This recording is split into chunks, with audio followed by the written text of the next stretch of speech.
تاریخ 26 اپریل سن 1940۔ کل جب سے کپتان افراطی گئے ہیں میرے اعصاب متاثر ہو گئے ہیں، خصوصاً آنکھوں پر اس کا اثر ہے۔ میں نے صبح ایک اعصابی دوا کی ٹکیا گھول کر پی اور اوڈی کولوں سے سر دھویا۔ دن بھر ہم سب ایک عجیب خلش اور الجھن میں گرفتار رہے۔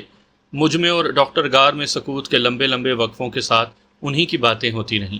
فکر اور تردد ایک بوجھ کی طرح سینے پر رکھا ہوا ہے۔ کپتان افراطی کے خواب کا مجھے کئی دفعہ خیال آتا رہا۔ جب انسان کا اپنا ارادہ اپنے آپ کو ایذا پہنچانے کا ہو جائے تو پھر کوئی بالائی طاقت اس کا مقابلہ نہیں کر سکتی۔ یہی اس خواب کی تعبیر ہے۔ تاریخ 28 اپریل سن 1940۔ آج کپتان افراطی کی واپسی کا دن تھا۔ ہم دونوں صبح سے جنگل کے راستوں کو منتظر اور مشتاق نگاہوں سے دیکھتے رہے۔ پورا دن انہی کے انتظار میں گزر گیا، مگر وہ نہ آئے۔ آخر آفتاب غروب ہو گیا اور اشجار کے زیر سایہ تاریکی نہایت وحشتناک نظر آنے لگی، مگر بد نصیب مسافر کا کوئی سراغ نہ مل سکا۔ یا الہی، کیا واقعی کیا بوت کے جنگل سحر زدہ ہیں؟ کیا باب الموت واقعی انسان کی موت کا دروازہ ہے؟ کیا بد نصیب کپتان اب کبھی واپس نہیں آئے گا؟ یہ وہ سوال ہیں جو میرا دھڑکتا ہوا دل بار بار مجھ سے پوچھ رہا ہے۔ تاریخ 29 اپریل 1940۔ شب گزشتہ بد خوابی نے متوحش رکھا۔ نہ میں سو سکی نہ ڈاکٹر گار۔ چاند جنگل کے ہولناک راستوں پر نور کی چادر پھیلاتا رہا اور پہاڑی گدھ زور زور سے کراتا رہا۔ میں اور ڈاکٹر گار اپنی سفری چارپائیوں پر لیٹے کپتان کے متعلق چہ میں گوئیاں کرتے رہے۔ ذرا سا کھڑکا ہوتے ہی ہماری منتظر نگاہیں اضطرارانہ انداز میں اس راستے کی طرف اٹھ جاتی جس پر جا کر آج تک کوئی مسافر واپس نہیں آیا۔ آج کا تمام دن انتظار اور مایوسی کی کشمکش میں کٹ گیا۔ ڈاکٹر گار نے مجھے دوا بدل کر دی، جسے پی کر میں غنودگی سی محسوس کرنے لگی اور دیر تک لخلخا سونگھتی رہی۔ تاریخ 30 اپریل 1940۔ آج ہم نے کئی خانہ بدوش جنگلیوں کو بھاری بھاری انعاموں کا لالچ دے کر اس بات پر آمادہ کرنا چاہا کہ وہ باب الموت کی طرف جا کر کپتان افراطی کا پتہ لگائیں۔ ڈاکٹر گار نے دمکتے ہوئے چاندی کے سکے بھی دکھائے۔ ان سے تشفی نہ ہوئی تو سنہری اشرفیاں بھی دکھائیں کہ ان کی لالچی طبیعت ادھر مائل ہو، مگر بے سود۔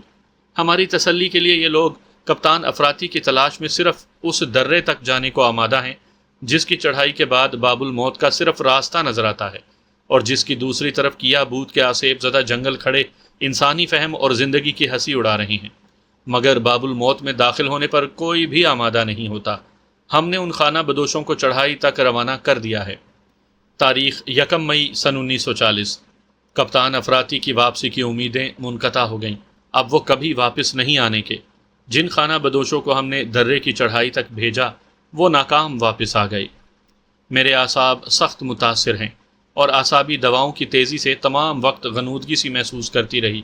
آنکھیں چندیائی ہوئی ہیں اور سر میں کہیں درد محسوس ہو رہا ہے۔ تاریخ 2 مئی 1940۔ آج کپتان افراطی کو سفر موت پر روانہ ہوئے دنوں گزر گئے۔ اب اس عدم کے مسافر کا انتظار اس دنیا آب و گل میں فضول معلوم ہوتا ہے۔ گزشتہ 2 دن میں علیل رہی اور آج پہلی دفعہ بستر سے اٹھنے کے قابل ہوئی ہوں۔ پچھلی کئی راتوں میں مجھے وحشت اور بدخوابی کی شدید تکلیف رہی۔ ڈاکٹر گار نے اعصاب کو سن کرنے کے لیے بلگرال کی اکٹھی 3 ٹکیاں پانی میں گھول کر پلائیں اور اوڈی کولوں سے روزانہ غسل کرنے کی ہدایت دی۔ آج صبح خیمے سے باہر پہاڑی ہوا کھانے کے لیے لخلخا سونگتی ہوئی ڈاک چیئر پر لیٹی ہوئی تھی اور ڈاکٹر گار میرے قریب ہی بیٹھا ایک طبی کتاب میرے متعلق پڑھ رہا تھا کہ یک لخت اس نے کہا، روحی، اب ہمیں فوراً یہاں سے چل دینا چاہیے۔ میں نے کمزور سے لہجے میں کہا، اور کپتان افراطی؟ ڈاکٹر گار پزمردہ آواز میں کہنے لگا، اگر انتظار مسافران عدم کو لوٹا لانے کی تاثیر رکھتا تو میں یہ مشورہ تمہیں کیوں دیتا؟ پھر وہ اپنی نسوار کی ڈبیا کھول کر اٹھ کھڑا ہوا اور سامان سفر کی درستی میں لگ گیا۔ میں دیر تک خیمے کے باہر لیٹی گہرے بنفشی آسمانوں کو تکتی رہی۔ کچھ دیر بعد جنگل کے راستے پر ایک بوڑھا خانہ بدوش ایک نہایت ہی دردناک لے کا پہاڑی گیت الاپتا ہوا نمودار ہوا۔ اس سے پہلے میں نے یہ گیت اس وقت سنا تھا جب کپتان افراطی سفر موت پر روانہ ہوئے تھے، اور یا پھر آج سنا۔ میرا ماتھا ٹھنکا اور میں مضطرب ہو کر کرسی پر اٹھ بیٹھی۔ ٹھہرو، میں نے خانہ بدوش سے بے اختیار ہو کر کہا۔ بوڑھا خانہ بدوش رک گیا۔ آپ نے مجھے کچھ کہا؟ ہاں، میں نے کہا۔ تم یہ گیت کیوں گا رہے ہو؟ خانہ بدوش بیٹھ گیا، بولا، ہم نے آپ کے سامنے پہلے بھی ایک دفعہ یہ گیت گایا تھا۔ اس گیت کا نام موت ہے اور ہمیشہ ایسے ہی موقعوں پر گایا جاتا ہے، مثلا جب کوئی بے وقوف سیاح باب الموت کی طرف روانہ ہونے لگے، یا پھر جب ہمیں کسی سیاح کی لاش نظر آ جائے۔ مجھے دہشت سی محسوس ہوئی۔ تو پھر تم اس وقت کیوں گا رہے ہو؟ وہ اطمینان سے کہنے لگا، کیونکہ میں نے اپنے دوستوں سے سنا تھا کہ 3 دن پہلے انہوں نے کسی انسان کی لاش باب الموت کے ایک کنارے پر دیکھی ہے۔ لاش دیکھی ہے؟ میں مضطرب ہو کر اٹھ کھڑی ہوئی۔ اسی کی لاش تو نہیں تھی جو ہمارا ہمراہی تھا؟ کیا معلوم، کئی سیاح آتے ہیں۔ ڈاکٹر گار، ڈاکٹر گار، میں نے زور زور سے آوازیں دی۔ ڈاکٹر دھوپ کی ٹوپی پہنے باہر نکل آیا اور اطلاع سن کر بولا، ہمارے دوران قیام میں اور تو کوئی سیاح نہیں یہاں پر آیا، اس لیے مجھے یقین ہے کہ وہ کپتان افراطی ہی کی لاش ہوگی۔ خانہ بدوش کہنے لگا، سنتا ہوں بالکل سیاہ پڑ گئی تھی۔ سیاہ؟ گار نے کہا۔ خانہ بدوش بولا، ہاں، یہ اعصابی سحر کا اثر ہے۔ میں نے ان جنگلوں کے آسمان پر کچھ نہیں تو 700-800 دفعہ چاند کو ڈوبتے اور ابھرتے دیکھا ہے۔ بوڑھا ہو گیا ہوں مگر آج تک کسی سیاح کو اس سحر سے مقابلہ کرتے اور زندہ واپس آتے نہیں دیکھا۔ عام طور پر تو وہ اندر جا کر گم ہو جاتے ہیں۔ 10-12 سال میں کبھی کسی سیاح کی لاش کا سراغ بھی لگتا ہے تو عجیب حالت میں۔ سنا ہے کہ لاش راتوں کی تاریکی میں جنگل کے کناروں پر چیختی کراہتی تڑپتی گئی ہے۔ چہرہ سیاہ ہوتا ہے، آنکھیں ابری ابری اور آواز بے حد پست، اور وہ عجیب عجیب حرکتیں کرتی ہیں، مگر آج تک کسی سیاح کی لاش ہاتھ نہیں آئی۔ اگر ہاتھ آتی تو ان کے شہر کے ہاسپٹل میں لے جایا جاتا۔ اس کی بہت کوششیں ہو چکی ہیں مگر ہمیشہ آسیبی طاقت سامنے آتی رہی۔ باوجود خانہ بدوشوں کے منع کرنے کے تمام دن ہم نے لاش کا سراغ لگانے کی جدوجہد میں کاٹ دیا۔ خانہ بدوشوں کو ہر طرف بھیجا مگر بے سود۔ بقول خانہ بدوشوں کے یوں معلوم ہوتا ہے کہ کیا بوت کے آسیب زدہ جنگلوں کی لاشیں بھی سحر زدہ ہو جاتی ہیں اور پھر انسانی دنیا میں واپس آنا نہیں چاہتی۔ اس رات ڈاکٹر نے مجھ سے کہا، روحی، اب یہاں رہنا فضول ہے، چلو فوراً ہی واپس چلیں۔ تاریخ 9 مئی 1940۔ 5 دن ہوئے میں روہناک پہنچ گئی۔ ڈاکٹر گار فوق کی بندرگاہ پر مجھ سے رخصت ہو گیا تھا۔ وہاں کئی اخبارات کے نمائندوں نے ہم سے ملاقات کی۔ گھر پہنچ کر اگرچہ خیالات میں کچھ سکون سا آ گیا ہے، تاہم طبیعت بے چین رہتی ہے۔ تمام اخبارات میں کپتان افراطی کی پراسرار موت پر عجیب عجیب افواہیں اور خبریں۔ آج نماز ظہر کے وقت میں باغیچے میں مالی سے چمیلی کی بیل لگوا رہی تھی کہ زناش نے ڈاک پیش کی۔ میں نے وہیں ایک تنکوں والی گلستانی کرسی پر بیٹھ کر اخبار کھول لیا۔ اسے پڑھ کر میرے ہاتھوں کے طوطے اڑ گئے۔ اس میں یہ اطلاع تھی کہ میرے چچا نواب الیاس نے باب الموت کی ایک نئی مہم میں شرکت کے لیے انجمن میں اپنا نام پیش کر دیا ہے۔ ایک اور ورق الٹا تو روح لرز گئی، لکھا تھا، باب الموت کے آسیب زدہ جنگل، 11 آدمی موت کا شکار ہو گئے۔ پھر ان کی تفصیل اس طرح بیان کی گئی تھی، مشہور شکاری کپتان افراطی کی گمشدگی سے متاثر ہو کر 10 آدمیوں کی جو ٹولی باب الموت میں داخل ہونے کا اعلان کر آ چکی تھی، 25 مئی کی شام شہر کی بوت پہنچ گئی۔ دوسرے دن 10 آدمیوں نے باب الموت کی راہ لی، مگر جب تیسرے دن 12 بجے تک کوئی واپس نہ آیا تو سر جعفر کے سیکرٹری مونس نے باب الموت پہنچ کر ان کا سراغ لگانے کی اجازت طلب کی۔ انہیں اجازت مل گئی، چنانچہ وہ بھی روانہ ہو گئے، مگر افسوس کہ یہ 11 کے 11 دلاور اب تک مفقود الخبر ہیں۔ میں نے دہشت کے عالم میں اخبار گھاس پر پھینک دیا اور اٹھ کھڑی ہوئی۔ چچا الیاس کو یہ کیا سوجی؟ مفت میں اپنی جان کے دشمن کیوں ہوئے جا رہے ہیں؟ اخبارات میں آئے دن کیا بوت کے آسیب زدہ جنگلوں کا حال پڑھ رہے ہیں، پھر بھی ان کی ہمت۔ یہ سوچ کر مجھے شدید غصہ آیا، یہ بھی لوگوں کا ایک خبت ہے۔ میرا ارادہ چچا الیاس کے ہاں جانے کا ہو گیا۔ 10 مئی 1940۔ شب گزشتہ میری نیند بے چین رہی۔ تمام رات گرم ہوا بانس کے سر بلند درختوں پر المناک شور مچاتی رہی اور کوئل پاس کے گلستان میں بیٹھی رہ رہ کر کوکتی اور چلاتی رہی۔ کس قدر عجیب رات تھی۔ مجھے بار بار چچا الیاس کا خیال آتا رہا۔ تمام صبح میں نے اپنی خوابگاہ میں بسر کی۔ زناش نے صبح صبح تمام دریچوں پر موتیا اور چمیلی کے پردے آویزاں کر رکھے تھے۔ چمن کی ہوائیں ان سے ٹکرا کر اندر آ رہیں اور کمرے میں ہوش ربا نکہتوں کو وارفتہ کر رہی تھی۔ تمام وقت میں اوڈی کی لون سونگتی رہی اور اس طرح میرے اعصاب میں ایک سکون سا آ گیا۔ 12 بجے کے قریب میں پوشاک بدل رہی تھی کہ نیچے کی منزل میں جا کر کھانا کھاؤں۔ اسی وقت ناگہاں دروازے پر کسی نے دستک دی۔ میں سمجھ گئی کہ مشرقی تہذیب کے شیدائی بوڑھی زناش کے سوا کوئی نہ ہوگا، چنانچہ میں نے دروازہ کھول دیا۔ اس نے ڈاک لا کر دریچے کے نیچے ایک تپائی پر رکھ دی اور پھر المناک انداز میں حسب معمول اپنی اندھیری کلائیوں میں چاندی کی سفید سفید چوڑیاں ہلاتی ہوئی باہر چلی گئی۔ آج کل میں اخبار کی بے حد مشتاق رہتی ہوں۔ اخبار کھول کر دیکھا تو اس میں 6 آدمیوں کی ایک اور ٹولی کی گمشدگی کی خبر درج تھی۔ یہ لوگ پاگل ہو گئے ہیں کیا؟ میرے دل نے سوال کیا۔ سب کے سب یکے بعد دیگرے موت کے گھاٹ اترتے چلے جاتے ہیں اور اپنی دیوانی کوششوں سے باز نہیں آتے۔ اخبار میں لکھا تھا کہ کپتان افراطی کی گمشدگی کا حال معلوم ہوتے ہی نواب فریدوں اپنے ملازموں کے ساتھ کیا بود کے جنگلوں کی طرف روانہ ہو گئے۔ ملازم باب الموت کے باہر ہی رہے اور نواب فریدوں اندر داخل ہو گئے۔ گھنٹہ بھر بعد میں وہ لڑکھڑاتے ہوئے بامشکل اپنے آپ کو گھسیٹتے ہوئے باہر نکلے اور گر پڑے۔ ان کی زبان بند ہو چکی تھی، دانت زور سے بھینچے ہوئے تھے۔ ملازموں کو کھلی آنکھ سے تکتے تکتے ان کی روح جسد خاکی سے پرواز کر گئی۔ وہ کیا بود کے اسرار کے متعلق ایک لفظ بھی زبان سے نہ نکال سکے۔ اس خبر کو پڑھ کر میری آنکھوں میں آنسو بھر آئے۔ نواب فریدوں میرے چچا الیاس کے جگری دوست ہیں۔ وہ ان کی خشخشی داڑھی اور بھوری آنکھیں۔ الہی، کیا میرے بد نصیب چچا بھی ان راہ عدم کے مسافروں کا ساتھ دینے پر تل گئے ہیں؟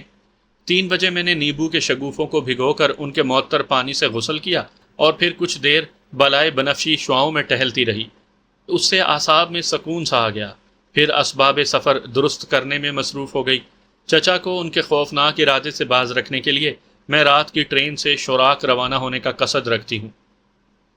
سامعین کرام، آپ سن رہے ہیں ایک خوفناک اردو کہانی جس کا نام ہے باب الموت۔ یہ اس سلسلے کی قسط نمبر 2 ہے۔ مجھے امید ہے آپ کو میری یہ کاوش پسند آ رہی ہوگی۔ آپ نے اگر ابھی تک میرا چینل کہانی گھر سبسکرائب نہیں کیا تو ابھی میرے چینل کو سبسکرائب کر کے بیل نوٹیفیکیشن آن کر لیجئے تاکہ آنے والی ہر نئی کہانی کی اطلاع بر وقت آپ تک پہنچ سکے۔ تاریخ 11 مئی سن 1940۔ آج صبح سویرے میں چچا الیاس کے ہاں شوراک پہنچ گئی۔ جو ہی میں نے زینے پر قدم رکھا، چچا الیاس کے ایک حبشی خانہ داد نے مجھے کتب خانے کی طرف چلنے کا اشارہ کیا۔ میں اندر داخل ہوئی تو چچا کو میز کا برقی چراغ جلائے میز پر جھکا ہوا پایا۔ بادامی رنگ کے ڈریسنگ گون میں ملفوف، منہ میں سگار دبائے بیٹھے تھے۔ مجھے اچانک اور خلاف توقع دیکھ کر وہ ششدر رہ گئے۔ بیٹی روحی، ان کے منہ سے نکلا، تم سے تو 20 باتیں پوچھنی تھیں، بلکہ میرا ارادہ تمہارے ہاں جانے کا ہو رہا تھا تاکہ کیا بود کے سفر کے متعلق تم سے چند معلومات حاصل کر سکوں۔ چچا، میں اسی لیے حاضر ہوئی ہوں۔ میں بے اختیار ہو کر بول پڑی کہ آپ کو اس خوفناک ارادے سے باز رکھوں۔ وہ سگار منہ میں دبائے ہوئے ہی بولے، کون سا ارادہ بیٹی؟ اس سفر کا، باب الموت والا؟ تو وہ تو طے ہو چکا۔ طے کیسے ہوا؟ میں نے ذرا چیں بچیں ہو کر کہا۔ آپ نے مجھ سے رائے تک نہیں لی۔ یہ درست کہ آپ کے مقابلے میں شاید نادان ہوں، مگر چچا، آخر آپ کی بھتیجی ہوں۔ اور چچا الیاس مجھے اپنے بازو میں بٹھا کر بولے، مگر میری پیاری، تم تو بزدلوں کی سی باتیں کرتی ہو۔ ذرا ہنس کر، بہادر قوم کی لڑکی کے لیے یہ مناسب ہے کہ اپنے چچا کو فضول وہموں سے ڈرائے۔ تم ہی بتاؤ، یہ بزدلی ہوئی یا نہیں؟ میں بولی، اس میں بزدلی کا کوئی سوال ہی پیدا نہیں ہوتا۔ آپ کے بھی عجیب خیالات ہیں چچا جان۔ گستاخی معاف۔ اگر کسی شخص سے خواہ مخواہ کسی کنویں میں گرنے کے لیے کہا جائے اور وہ اس سے انکار کرے تو اسے بزدلی تو نہیں کہا جا سکتا۔ میں افراطی کی عبرتناک موت اپنی آنکھوں سے دیکھ چکی ہوں چچا الیاس۔ چچا بولے، تم نے ان کی موت تو نہیں دیکھی، اندازہ لگا لیا کہ وہ ختم ہو گئے۔ اسی لیے تو مجھے اشتیاق ہے کہ نامعلوم کتنے سیاح ان جنگلوں میں مقید ہیں۔ کسے معلوم وہ زندہ ہی ہوں؟ سوائے نواب فریدوں مرحوم کے آج تک کوئی سیاح کیا بود کے جنگلوں سے واپس نہیں لوٹا، اور فریدوں کا لوٹنا بھی کیا لوٹنا تھا، غریب کی زبان ہی بند تھی اور وہ فوراً ہی ختم ہو گیا تھا۔ میں وحشت زدہ لہجے میں بولی، یہی تو بات ہے۔ میں یہ نہیں کہہ سکتی کہ میں وہاں کے جنگلوں کی شیطانی تاثیر یا سحر کی معتقد ہوں، مگر یہ ضرور کہوں گی کہ 20 سیاح موت کے گھاٹ محض اشتیاق میں اتر چکے ہیں اور کوئی واپس نہیں لوٹا۔ ایسے مقام پر آپ کو جانے کی رائے بھلا میں کیوں کر دے سکتی ہوں؟ نواب فریدوں کی زبان سے وہاں کے اسرار کے متعلق ایک لفظ نکل سکا تھا؟ نہیں، آج تک کسی نے کامیابی حاصل نہیں کی۔ اس کے باوجود آپ اس سفر پر کمر بستہ ہیں۔ آپ کے اس شوق کو دیکھتے ہوئے ماہرین نفسیات کے اس کلیہ کو مان لینا پڑتا ہے کہ قدرتی طور پر انسان اپنا آپ دشمن ہے۔ یہ کہہ کر میں بڑبڑاتی ہوئی اٹھ کھڑی ہوئی اور دریچے کے پاس چلی گئی۔ اسی وقت مشرقی شہ نشین کی طرف کا گہرے فیروزے رنگ کا بڑا سا دروازہ کھلا اور شہزادی عائشہ کتب خانے میں داخل ہوئیں۔ یہ ہماری ایک پرانی بوڑھی رشتہ دار ہیں۔ وہ مجھے خلاف و توقع وہاں دیکھ کر حیران رہ گئیں۔ ہیں روحی، یہ کہاں سے ٹپک پڑی؟ اچھی تو ہو بیٹی؟ چچا الیاس بولے، یہ ابھی آئیں۔ اس بات پر مصر ہیں کہ میں باب الموت کے سفر کا خیال ترک کر دوں۔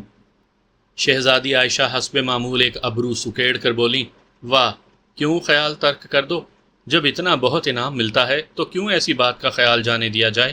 مجھے شہزادی عائشہ کی حریص اور لالچی طبیعت سے ہمیشہ نفرت رہی ہے۔ میں نے کسی قدر بے ضبط ہو کر کہا، انعام؟ یہاں انعام کی پرواہ کسے ہے؟ مجھے یقین ہے چچا کے ارادے کو انعام سے دور کا بھی تعلق نہیں، یہ محض ایک شوق کی بات ہے۔ چاہیے تو یہ کہ آپ انہیں منع کرتی، آپ الٹی جانے کی رائے دیتی ہیں۔ بوڑھی شہزادی عائشہ اپنے لمبے لمبے ریشمی دامنوں کو سمیٹ کر دریچے کے نیچے ایک مخملی کوچ پر بیٹھ گئیں اور بڑے فخر سے بولی، مجھے تو خود اس بات کا شوق ہے کہ میں اس مہم میں اپنا نام لکھواؤں، آخر میری عمر ہی کیا ہے۔ اسی بہار کا ذکر ہے کہ ایک جلسہ رقص میں سب میری طرف دیکھ رہے تھے، وہاں ملکہ شمسہ اور ان کے صاحبزادے اور صاحبزادیاں سبھی شریک تھیں۔ سب کہہ رہے تھے کہ شہزادی تم تو اس سال 30 کی معلوم ہو رہی ہو۔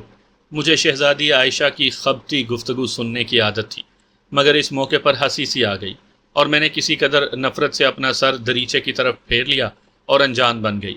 تھوڑی دیر بعد مراکشی لونڈیوں نے ناشتے کی چھوٹی چھوٹی تپائیاں میز پر لگا دیں۔ حبشی خانہ زادوں نے چمن کی طرف کے تمام دریچے کھول دیے۔ اب آفتاب اچھی طرح طلوع ہو چکا تھا اور ایشیائی مئی کی رنگین اور حسین صبح باہر باغیچے پر چھائی ہوئی تھی۔ دیودار اور صنوبر کے تناور درختوں پر صبح کے پرند سیٹیاں بجا رہے تھے۔ چنبیلی کی خوشبو کتب خانے میں پھیلی ہوئی تھی۔ برقی روشنی بجھا دی گئی اور ماہ مئی کے گستاخ آفتاب کی طلائی کرنیں خوش رنگ ایرانی قالین پاروں کے بیل بوٹوں کو زیادہ شوق بنانے لگیں۔ جب چائے دانی بھی میز پر رکھ دی گئی تو میں اٹھ کھڑی ہوئی۔ میں نے صبح کی نماز نہیں پڑھی، قضا ہی پڑھاؤں، اگر آپ لوگ 10 منٹ کی اجازت دیں۔ چچا بولے، بہت اچھا، تمہارا انتظار کیا جائے گا، مگر سموسے ٹھنڈے ہو جائیں گے۔ شہزادی عائشہ نے کہا۔ میں نے ان کی بات انسنی کر دی اور باہر چلی گئی۔ جب میں نماز سے فارغ ہو کر دوبارہ بالائی منزل کی زینے طے کر رہی تھی تو اچانک میری مٹ بھیڑ سر ہارلی سے ہو گئی، جو اس وقت گرمیوں کے ہلکے سے لباس میں یونان کے کسی حسین بت کی طرح محبوب نظر آ رہے تھے۔ وہ کتب خانے کی طرف چائے پینے کے لیے جا رہے تھے کہ انہیں ناگہاں میں نظر آئی۔ انہوں نے تعجب کے عالم میں اپنی آنکھیں ملی، پھر بڑے جوش سے میرے دونوں ہاتھ تھام لیے۔ تم کہاں سے نکل آئیں اس خوشگوار صبح میں؟ سفید زریں لباس میں تم بالکل چمیلی کی ایک نوخیز کلی معلوم ہوتی ہو۔ میں رکت بھری آواز کو سنبھال نہ سکی، بولی، مجھے اس گھر میں سبھی پاگل معلوم ہوتے ہیں۔ کیوں روحی، کیا ہوا؟ سبھی پاگل ہیں، مجھے تم سے بھی شکایت ہے۔ کس بات کی روحی؟ بتاؤ اور خدا کے لیے جلد بتاؤ۔ ہارلی، تم نے چچا کو کیا بوت کے سفر سے باز رکھنے کی کوشش کیوں نہ کی؟ وہ تو پابر کاب معلوم ہوتے ہیں۔ یہ سن کر ہارلی ساکت کھڑے ہو گئے۔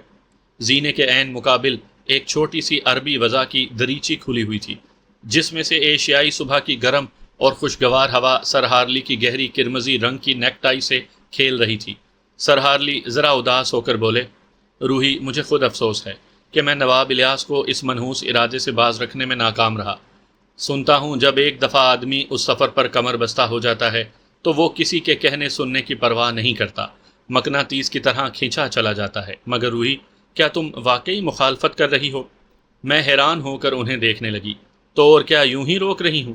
تم بھی کتنے عجیب ہو ہارلی، تم لوگ تو محض اخباروں میں خبریں پڑھتے ہو، مگر میں نے یہ المیہ اپنی آنکھوں سے دیکھا ہے۔ ذرا تأمل کے بعد سر ہارلی بولے، بے شک، اسی لیے تم اس شد و مد سے مخالفت کر رہی ہو۔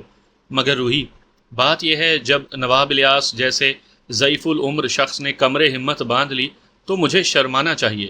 کیا مطلب؟ خیال آتا ہے کیوں نہ میں بھی اپنا نام اس فہرست میں شامل کروا لوں۔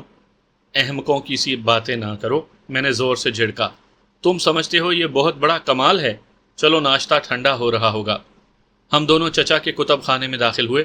چچا الیاس تبدیلی لباس سے فارغ ہو چکے تھے اور دریچے کے آگے کرسی پر بیٹھے ہمارا انتظار کر رہے تھے۔ ان کی پلیٹینم کی سفید انگشتری آفتاب کی پہلی زرد کرنوں میں جگمگا رہی تھی۔ شہزادی عائشہ بے چینی کے انداز میں ناشتے کی تپائیوں کے آگے متکمن تھی اور رہ رہ کر سموسے پر سموسہ کھائی جا رہی تھی۔ مجھے دیکھ کر کہنے لگیں، اتنی دیر؟ نان خطائیاں ٹھنڈی ہو جائیں گی، جلدی سے بیٹھ جاؤ۔ اور سر ہارلی، تمہارے لیے قہوہ بناؤں یا چائے؟ بھائی الیاس تو تیز رنگ کی چائے پینے کے شوقین ہیں، مگر میری توبہ ہے، ایک دن بھی بھولے سے اگر ذرا تیز رنگ کی چائے پی لوں تو 4 دن اختلاج قلب میں مبتلا رہتی ہوں۔ بیٹی روحی، یہ نان خطائی لو، گرم گرم ہے۔ ہر چند مجھے بھوک نہ تھی، مگر میں خاموشی سے بیٹھ گئی، خصوصاً اس لیے بھی کہ اگر نہ بیٹھتی تو شہزادی عائشہ کی ایک لمبی چوڑی اور بے معنی تقریر سننی پڑتی، جس سے میں اکثر محفوظ رہنے کی کوشش کرتی ہوں۔ سر ہارلی ایک چھوٹی سی کرسی پر بیٹھ کر کافی پینے لگے۔ میں ایک نان خطائی اپنی پلیٹ میں رکھ کر اسے چپ چاپ تکتی رہی۔ چچا الیاس بے پرواہی کے انداز میں کباب کا کنارہ منہ میں ڈالنے لگے۔ شہزادی عائشہ نہایت انہماک سے ہر تشتری پر جھکتی، اسے چھوتی اور پھر چکھتی۔ ناشتے کی میز کیا تھی، ان کے لیے کوئی بہت ہی دلچسپ کتاب سامنے کھلی ہوئی تھی، ورنہ کون معقول آدمی ناشتے کو اتنی اہمیت دیتا ہے۔ میں دل ہی دل میں ان سے نفرت کرنے لگی۔ یک لخت شہزادی عائشہ نے میرے چہرے کی طرف دیکھا۔ روحی، کھاؤ گی بھی یا یوں ہی رکابیاں تکتی رہو گی؟ میں بولی، یوں ہی رکابیاں تکتی رہوں گی۔ بدقسمتی سے میرے اس جملے کو شہزادی عائشہ نے مذاق پر محمول کیا اور ہنس پڑی۔ بولی، بس اب رہنے دو، یہ لو، یہ ذرا سی بھنی ہوئی کلیجی لو، اس پر انڈے کے قطلے رکھ کر کھاؤ، اس میں پنیر شامل کر دو تو اور لذیذ ہوگا۔ میں نے کہا، مجھے ایک چائے کی پیالی دیجیے تو عنایت۔ چچا الیاس توس پر مربع رکھتے ہوئے سر ہارلی کی طرف متوجہ ہوئے۔ روحی میرے سفر سے ناخوش ہیں۔ سر ہارلی ذرا مغموم لہجے میں بولے، سخت ناخوش اور متفکر۔ ابھی مجھ سے اس بات کی شکایت کر رہی تھی کہ میں نے آپ کو اس ارادے سے باز رکھنے کی کوشش کیوں نہ کی۔ چچا بولے، بیٹی میں تو بوڑھا ہو گیا ہوں، مر گیا تو دنیا کو کوئی نقصان نہیں پہنچے گا، مگر سر ہارلی نوجوان ہیں، انہیں اتنی جلدی مرنے کی تیاری نہیں کرنی چاہیے۔ میرا چہرہ یک لخت سفید پڑ گیا اور ہاتھ پاؤں ٹھنڈے محسوس ہوئے۔ پیالی میں نے واپس تشتری میں رکھ دی۔ یعنی؟ چچا بولے، تم انہیں روکو۔ یہ سن کر میرا دل دھک سے رہ گیا۔ ہارلی پر شدید غصہ آیا۔ منہ سے صرف اتنا نکلا، ہارلی؟ سر ہارلی چوروں کی طرح کھسیانے ہو رہے تھے۔ پاگلوں کی طرح ذرا سا ہنس کر بولے، میرا مہم پر جانا بہت ناپسند ہے۔ میں غصے کے مارے اٹھ کھڑی ہوئی۔ تمہارے دماغ میں فطور تو نہیں؟ مجھ سے پوچھا کیوں نہیں؟ ہارلی چپ تھے۔ شہزادی عائشہ سیب کاٹ کاٹ کر کھا رہی تھی۔ مجھ سے پوچھا کیوں نہیں ہارلی؟ میں نے برہم ہو کر دوبارہ سوال کیا۔ کیا پوچھتا؟ وہ دبی زبان سے بولے، اور پھر ذرا شرما کر کہنے لگے، نواب الیاس مذاق کر رہے ہیں روحی۔ کیوں چچا؟ چچا سفارش کرنے لگے، مگر یہ اب بھی اپنا نام کٹوا سکتے ہیں۔ سر ہارلی کہنے لگے، بلکہ یوں سمجھو روحی کہ کٹ چکا۔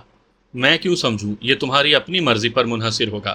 میں تو اصرار نہیں کرتی، مگر تم عجیب آدمی ہو، مجھ سے پوچھا تک نہیں، کم از کم مجھ سے رائے تو لی ہوتی۔ مجھے کیا معلوم تھا کہ تم اتنی مخالفت کرو گی، ورنہ کبھی ایسی حماقت نہ کرتا۔ میں بولی، ہمیشہ جب کوئی کام کیا کرو تو مجھ سے رائے لے لیا کرو، اس سے تمہاری خود اعتمادی کو ٹھیس نہیں لگ سکتی۔ میں ہمیشہ محض رائے دیا کرتی ہوں، کبھی جبر تو نہیں کرتی۔ شہزادی عائشہ کی بات سن کر میری طبیعت اداس اور چڑچڑی سی ہو گئی۔ سر ہارلی کہنے لگے، چلو روحی، ساحل پر چہل قدمی کرائیں، تم زرد ہو رہی ہو، اور ہم دونوں دروازے کی طرف جانے لگے۔ شہزادی عائشہ کی آواز آ رہی تھی، تم دونوں کہاں چلے؟ یہ سموسے تو کھاؤ، ان سموسوں کے پیٹ میں تو بادام کا حلوہ بھرا ہے، اور ان سموسوں کے پیٹ میں قیمہ، تم لوگوں نے تو صرف چائے پی۔